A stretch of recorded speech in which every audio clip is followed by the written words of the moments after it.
5 kilo ration पे इतना गुमान, अरे इतना गुमान, अरे इतना गुमान। 5 किलो राशन पे इतना गुमान बाबा, इतना गुमान, अरे इतना गुमान। 5 कुंटल साण चरस जनता परेशान, योगी बाबा। योगी बाबा कोने मुद्दा पे लड़बे चुनाव, योगी बाबा। योगी बाबा कोने मुद्दा पे लड़बे चुनाव, योगी बाबा। राम मंदिर बनौले त इतना गुमान, अरे इतना गुमान, अरे इतना गुमान। राम मंदिर बनौले त इतना गुमान, अरे इतना गुमान। बेरोजगारी भूखमरी से मरत हिंदुस्तान, राम तो है बनौलन ये करना ही ध्यान, योगी बाबा। योगी बाबा कौने मुद्दा पे लड़बे चुनाव, योगी बाबा।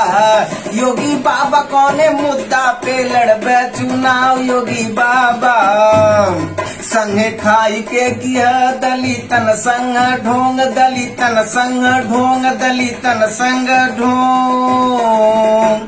हक खाई गया पिछड़न का लाज शर्म तो योगी बाबा, मोदी बाबा।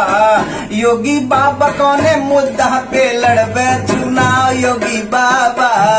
योगी बाबा कौने मुद्दा पे लड़बे चुनाव, योगी बाबा।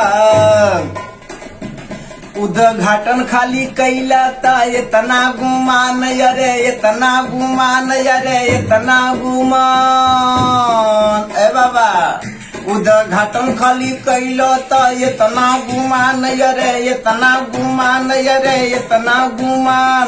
मद में मारी दिहले तू 700 किसान, योगी बाबा।